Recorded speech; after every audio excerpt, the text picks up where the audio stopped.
नमस्ते, नमस्कार, प्रणाम। तो दोस्तों, संसद में आवाज़ उठाई गई है राघव चड्ढा के द्वारा, जो कि आम आदमी पार्टी के राज्यसभा सांसद हैं। इनका साफ तौर से कहना है कि जो मोबाइल कंपनियां हैं जिस तरीके से मनमानी कर रही हैं, उन्होंने बताया है कि मोबाइल में बैलेंस ख़त्म होने के बाद आउटगोइंग कॉल बंद होना तो समझौता समझ में आता है, लेकिन ये जो इनकमिंग कॉल है ये बंद हो जाना समझौता समझ में नहीं आता है। और ये बात सही भी है, कई हद तक ये सही है, क्योंकि जब ये मोबाइल कंपनियां लगी थी, चालू हुई थी, पहले जो सिमें मिल रही थी उसमें ये शर्तें भी थी कि जब बैलेंस ख़त्म हो जाएगा तो आपका आउटगोइंग कॉल बंद हो जाएगा, लेकिन इनकमिंग कॉल जब तक आप जिंदा रहेंगे तब तक, जब तक ये सिम चालू रहेगी तब तक चलेगी। लेकिन ये इन कंपनियों को क्या हो गया है,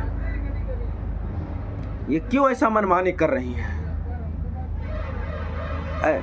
क्योंकि इन हर आदमी मनमानी करेगा तो उस पर कोई ना कोई कानून लागू हो जाएगा, लेकिन इन पे क्यों नहीं लागू? इस तरीके से तो गरीब आदमी जितनी सिम लेगा उतनी बार रिचार्ज कराना पड़ेगा। गरीब आदमी, जैसे कोई गरीब है, उसके पास 2 सिम है, 2 मोबाइल लिया है, एक घर पे रहता है, कहीं बाहर जाता है, तो कम से कम कहीं उसका हाल खबर लेना हो तो जो बाहर गया है वो अपना रिचार्ज कराया है, घर पे जो रखी वो नहीं रिचार्ज है, कम से कम फ़ोन तो कर सकता है। अब इस तरीके उसको रिचार्ज कराने के लिए डबल पैसा लगाना पड़ता है, जबकि पैसा उसने लगाया है, सिम उसकी हो गई, सेवाएं वो दे रहे हैं, सेवाएं में शर्तें भी थी। अब ये शर्तें कहाँ चली गई? इस तरीके से गरीब कितना फ़ोन रिचार्ज कराएगा? तो इसलिए ये जो आवाज़ उठाए हैं बहुत हद तक सही, और इसका लोग समर्थन भी करें, क्योंकि बड़े बड़े उद्योगपति तो मनमानी कर लेते हैं, लेकिन एक छोटे काश्तकार हैं वो अपनी मनमानी करने लगेंगे तो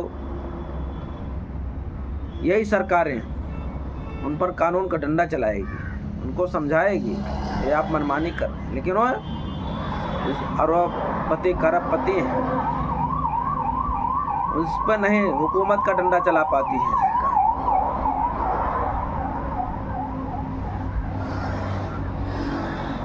क्यों नहीं करती है ऐसा? ये पूछता है भारत, हम नहीं पूछते हैं, पूछता है भारत का आम आदमी, एक नागरिक जिसका इसमें अपना अधिकार है पूछने के लिए, और इसका जवाब दे सरकार, जो सरकार, क्योंकि सरकार के कान में ये जूं क्यों नहीं रेंगती?